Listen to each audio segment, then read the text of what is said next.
Assalamualaikum warahmatullahi wabarakatuh. Perkenalkan, nama saya Neta Aprilia Rosanti dari Prodi PGMI kelas 3C.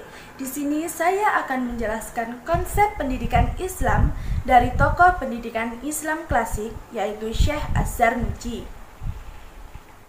Menurut Khairuddin Al-Zarkeli menuliskan, nama Syekh Az-Zarnuji dengan nama Nu'man bin Ibrahim bin Khalil Al-Zarnuji Tajuddin, yang merupakan seorang ulama dan pengarang kitab Ta'lim Al-Muta'alim. Tempat kelahiran beliau terdapat beberapa pendapat. Yang pertama, Syekh Az-Zarnuji dilahirkan di Afghanistan. Yang kedua, Syekh Az-Zarnuji dilahirkan di Iran. Dan yang ketiga, Syekh Az-Zarnuji dilahirkan di kota Zarnuj, yaitu salah satu kota di Turki. Tetapi mengenai kepastiannya, belum ada ulama yang menetapkan di mana beliau dilahirkan. Tahun wafat beliau memiliki beberapa pendapat.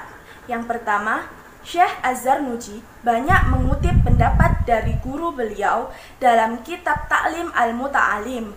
Yang kedua, tulisan dalam bukunya Al-Jawahir yang menyebutkan Syekh Az-Zarnuji merupakan ulama yang hidup satu periode dengan Nu'man bin Ibrahim Al-Zarnuji. Proses Syekh Az-Zarnuji menuntut ilmu. Mu'idkan memasukkan Syekh Az-Zarnuji ke dalam garis pemikiran mazhab Hanafiyah yang dikuatkan dengan bukti bahwa banyaknya ulama-ulama Hanafiyah yang dikutip oleh Syekh Az-Zarnuji. Guru-guru yang pernah berhubungan langsung dengan Al-Zarnuji.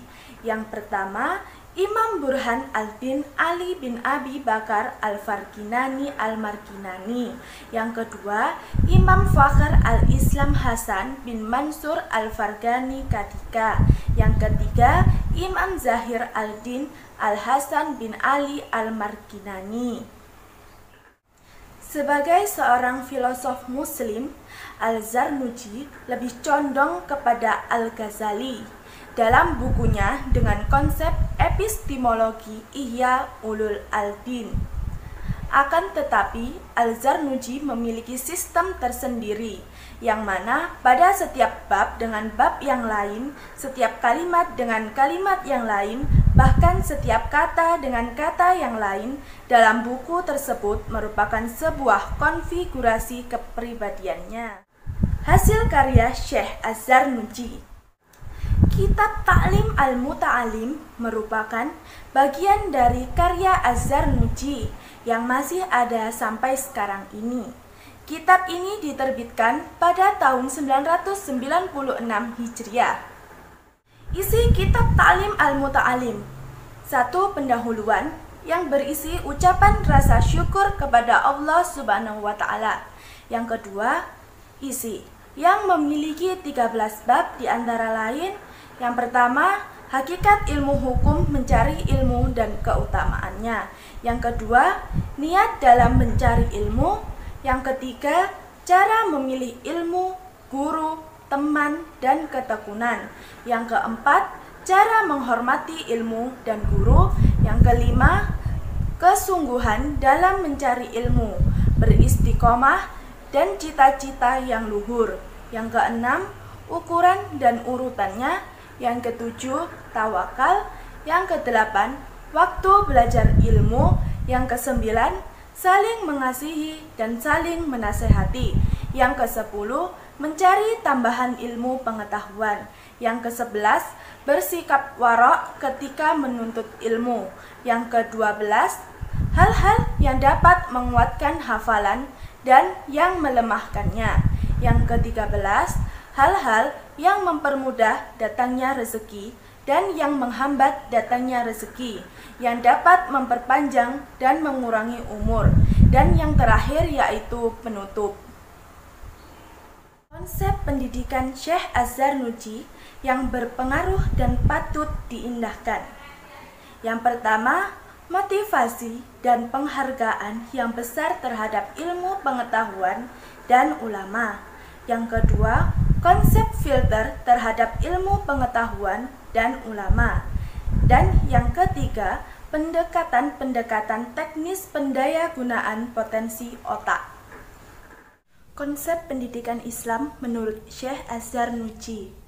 Konsep pendidikan yang dikemukakan Az-Zarnuji secara monumental dituangkan dalam karyanya Ta'lim al-Muta'alim Turuq al-Ta'alum.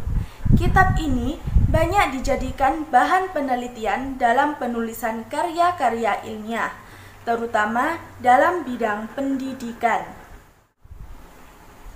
Dari 13 bab di kitab Ta'lim al-Muta'alim dapat disimpulkan menjadi 3. Yang pertama, the division of knowledge atau pembagian ilmu. Yang kedua, the purpose of learning, yaitu tujuan pendidikan. Yang ketiga, method of study atau metode pembelajaran. Pembagian ilmu pada bagian ini dibagi menjadi 2. Yang pertama, ilmu fardu ain, yaitu ilmu yang setiap muslim secara individu wajib mempelajarinya, seperti contohnya ilmu fikih, ilmu dasar-dasar agama. Yang kedua, ilmu fardu kifayah, yaitu di mana setiap umat muslim sebagai suatu komunitas, bukan sebagai individual, seharusnya menguasainya seperti ilmu astronomi, pengobatan, dan lain-lain. Tujuan pendidikan. Tujuan pendidikan adalah yang ditujukan untuk mencari keridhaan Allah, memperoleh kebahagiaan di akhirat, berusaha memerangi kebodohan pada diri sendiri dan orang lain, mengembangkan dan melestarikan ajaran Islam, serta mensyukuri nikmat Allah Subhanahu wa Ta'ala. Metode pembelajaran. Pada bagian ini memiliki 2 metode. Yang pertama, metode bersifat etik yang mencakup niat dalam belajar. Yang kedua, metode bersifat strategi yang mencakup cara memilih pelajaran, memilih guru, tempat untuk belajar, dan lain-lain. Belajar menurut Syekh Az-Zarnuji. Pada bagian ini ada 5 syarat belajar. Yang pertama, cerdas.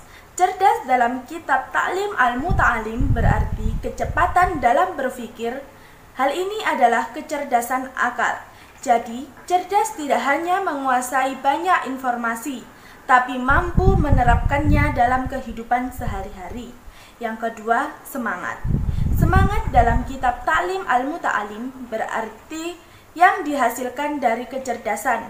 Hal ini diartikan sebagai kemauan keras untuk bisa mengetahui suatu ilmu pengetahuan yang belum dimilikinya. Yang ketiga, sabar. Sabar memiliki arti tahan dalam menghadapi cobaan, tidak lekas marah, tidak putus asa, dan tidak patah hati. Maka, sebaiknya siswa mempunyai hati yang tabah dan sabar dalam belajar pada sang guru. Dalam mempelajari suatu kitab, jangan sampai ditinggalkan sebelum sempurna dipelajari. Yang keempat, biaya. Biaya pendidikan merupakan komponen yang sangat penting dalam pendidikan. Tidak ada istilah gratis dalam mencari ilmu, dan tetap dibutuhkan biaya. Yang kelima, waktu yang lama. Yang dimaksud adalah membutuhkan waktu yang lama dalam pembelajaran, sehingga menghasilkan atau mendapatkan ilmu, karena sesungguhnya dasar-dasar ilmu sangatlah banyak, sehingga ilmu tidak dapat dicari dengan waktu yang sangat singkat. Sekian penjelasan dari saya akhiri. Wassalamualaikum warahmatullahi wabarakatuh.